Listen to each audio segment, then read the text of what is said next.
परवाह, 7 जन्मों का बंधन, कहीं जाने वाली शादी। वाकई कई बार एक ऐसा बंधन ही बनकर रह जाती है जिसमें इंसान जकड़ा हुआ महसूस करता है। सुख सुविधाएं देकर औपचारिकताएं तो निभा दी जाती है, लेकिन जो चीज मिलनी चाहिए वही नहीं मिलती। न प्यार, न परवाह।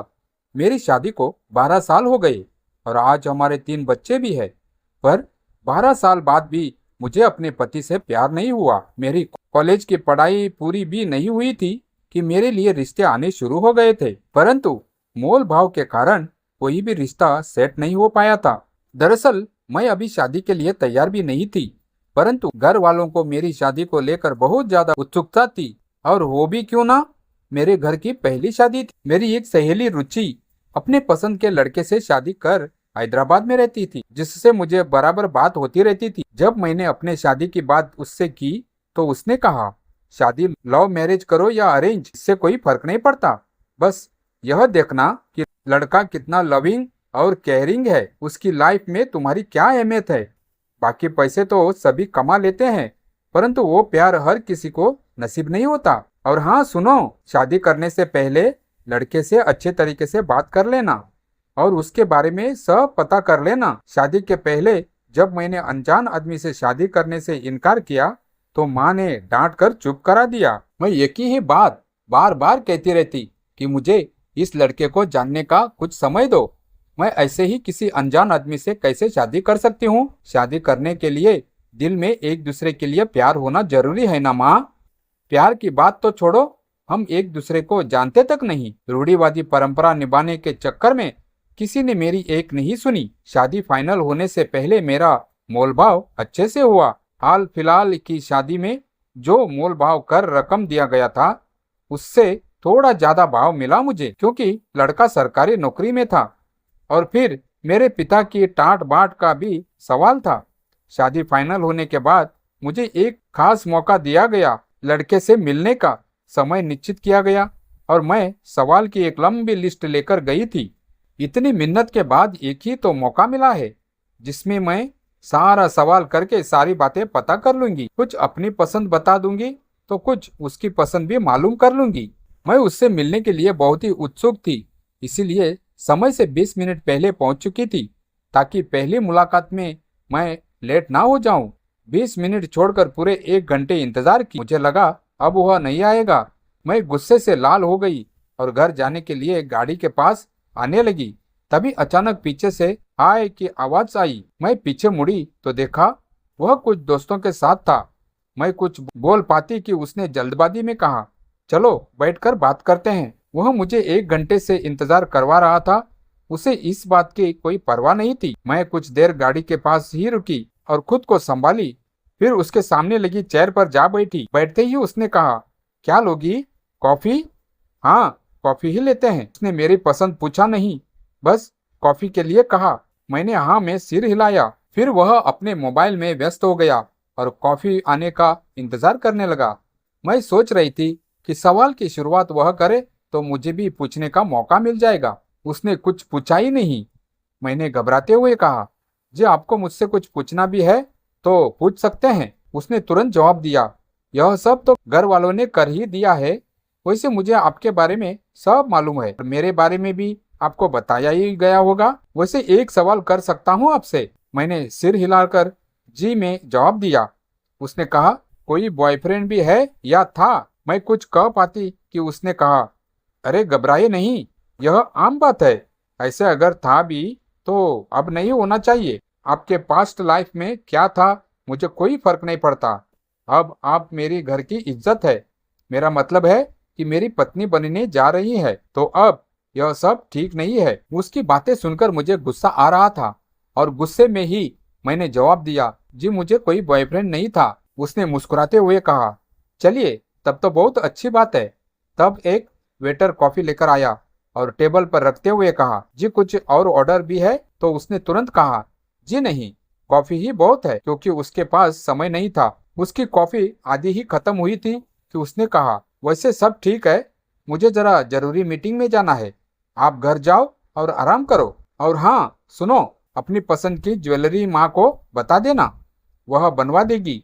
मैं थोड़ा बिजी हूँ कहते हुए चला गया।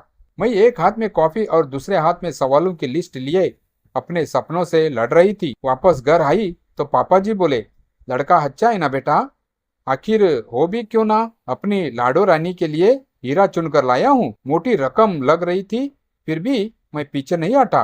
देखना बेटा, इस लड़के से तुम्हारी शादी हो गई ना तो समाज में हमारा सीना और ज्यादा चौड़ा हो जाएगा, क्योंकि इतने बड़े घर में रिश्ता जो जोड़ रहा हूँ। मैं ओठों पर झूठी मुस्कान लिए बस एक ही शब्द बोल पाई, जी पापा। इतना कहकर मैं अपने कमरे में चली गई। माँ को मेरी झूठी मुस्कान पर शक हो गया। मेरे पास जाकर मुझे गले लगा ली और पूछी, क्या हुआ बेटा, मुझे बताओ। मैंने सारी बात माँ को बता दी और कहा, माँ, मैं इस इंसान के साथ पूरी उम्र रहने जा रही हूँ जिसे मैं प्यार नहीं करती। बिना प्यार के शादी कैसे करूँ?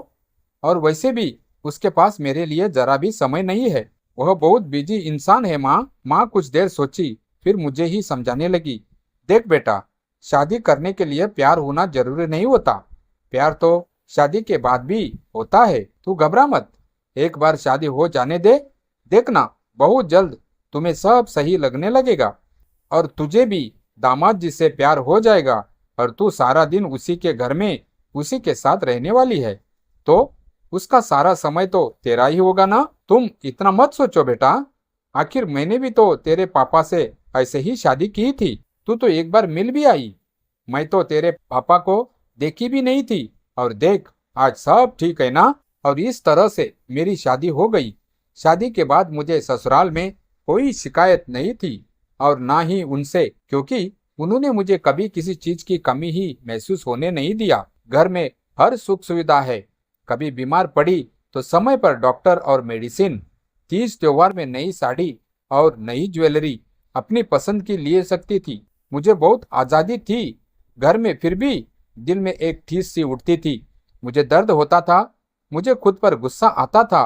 वो इसलिए क्योंकि वह कभी मेरी परवाह नहीं करते थे। मैं नाराज हूँ, क्यों हूँ, उन्हें इस बात का कोई फर्क नहीं पड़ता था। उन्होंने तो कभी अपनी पसंद की एक साड़ी तक लाकर नहीं दी। हाँ, पैसे देते थे जितना जरूरत हो। हमेशा एक कमी सी खलती थी क्योंकि उसके पास मेरे लिए वक्त नहीं था। मैं कैसे हूँ उन्होंने कभी पूछा ही नहीं। मेरे सजने संवरने पर कभी उन्होंने तारीफ नहीं की। हाँ, लोगों को बताते हैं कि मेरी पत्नी है। मेरी राय या सहमति उनके लिए कोई मायने नहीं रखती है, पर हाँ, उन्होंने कभी किसी चीज में मुझे रोका नहीं। मैं वो सब करती हूँ जो एक पत्नी को करना चाहिए और वो भी सारी जिम्मेदारी निभाते हैं जो एक पति को निभाना चाहिए। फिर भी ना वो मुझे समझ पाए और ना मैं उन्हें। उन्हें लगता है कि मुझे किसी चीज की कमी नहीं है, पर मुझे लगता है कि मुझे प्यार करने वाला जीवन साथी की कमी है। वो अपने ऑफिस के काम में लगे रहते और खाली समय में ऑफिस के महिला मित्रों के साथ व्यस्त रहते थे। कभी पार्टी तो कभी टूर तो कभी महिला मित्रों के बर्थडे पर गिफ्ट लेकर जाना, पर मेरे बर्थडे पर कभी कोई गिफ्ट उनकी तरफ से नहीं आया। मैं किचन से बेडरूम, बेडरूम से किचन, कभी ब्रेकफास्ट तो कभी टिफिन तैयार करती रही। इन सब में 12 वर्ष गुजर गए और आज हमारे 3 बच्चे भी है। पर आज भी मैं ताना बैठकर सोचती हूँ कि क्या माँ की बात सच हुई, क्या मुझे उनसे प्यार हुआ? तो दिल से जवाब आता, नहीं। आज शादी के 12 वर्ष के बाद भी मुझे अपने पति से प्यार नहीं हुआ। मैं आज भी इसी इंतजार में हूँ कि कब माँ की बात सच होगी और मुझे भी उनसे प्यार हो जाएगा। रात के लगभग 11 बज रहे थे। बच्चे अपने अपने कमरे में सो चुके थे। घर में वही रोज वाला सन्नाटा पसरा था जो इतने वर्षों में अब इस घर की आदत बन चुका था। मैं बालकनी में बैठी थी। हल्की ठंडी हवा चल रही थी और सामने सड़क पर लगी पीली लाइटें अजीब सी उदासी फैला रही थी। तभी फोन की घंटी बजी। स्क्रीन पर रुचि का नाम चमक रहा था। मैंने कॉल उठाई। हेलो, क्या हुआ? आवाज इतनी बुझी हुई क्यों लग रही है? रुचि ने पूछा।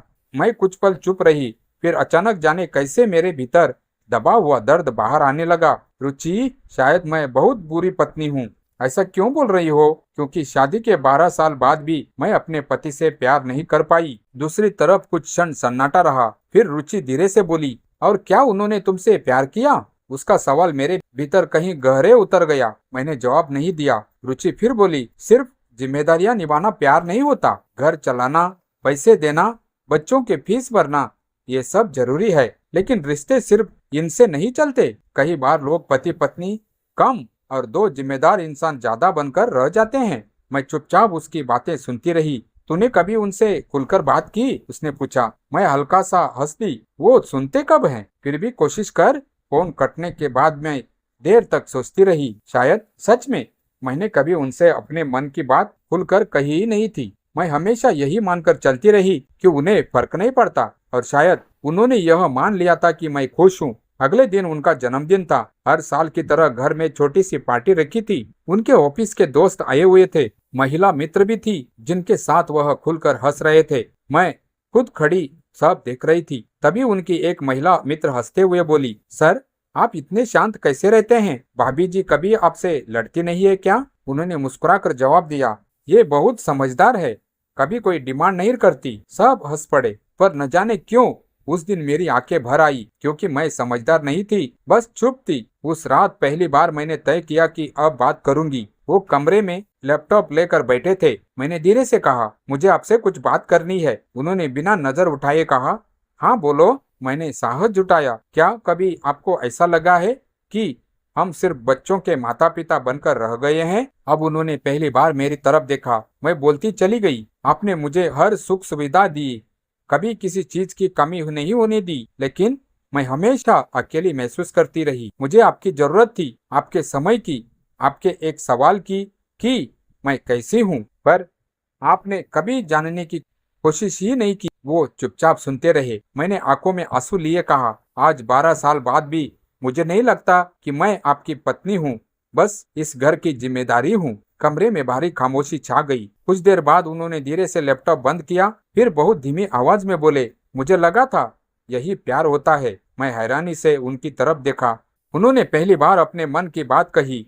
पापा हमेशा बिजी रहते थे, माँ कभी शिकायत नहीं करती थी। मैंने बचपन से यही देखा कि आदमी का काम पैसा कमाना होता है और औरत का घर संभालना। मैंने सोचा तुम्हें हर सुविधा देकर मैं अच्छा पति बन रहा हूँ। मुझे कभी समझ ही नहीं आया कि तुम्हें मेरी जरूरत भी हो सकती है। उनकी आवाज भर्रा गई। मैं भावनाएं जताना नहीं जानता, पर इसका मतलब ये नहीं कि मुझे तुमसे फर्क नहीं पड़ता। मेरी आंखों से आंसू बहने लगे। शायद पहली बार हम दोनों एक दूसरे को सुन रहे थे। उन्होंने धीरे से कहा, मुझे माफ कर दो, शायद मैं कभी समझ ही नहीं पाया कि पति होना सिर्फ जिम्मेदारियां उठाना नहीं होता। उस रात ना कोई फिल्मी रोमांस हुआ, ना अचानक सब बदल गया। लेकिन वर्षों बाद पहली बार उन्होंने मेरा हाथ पकड़ा था, और शायद पहली बार मुझे लगा कि हमारे बीच एक रिश्ता है जो अब तक सिर्फ निभाया जा रहा था, पर अब समझा भी जाने लगा था। धीरे धीरे चीजें बदलने लगी। अब कभी कभी वो ऑफिस से लौटते हुए मेरी पसंद की मिठाई ले आते,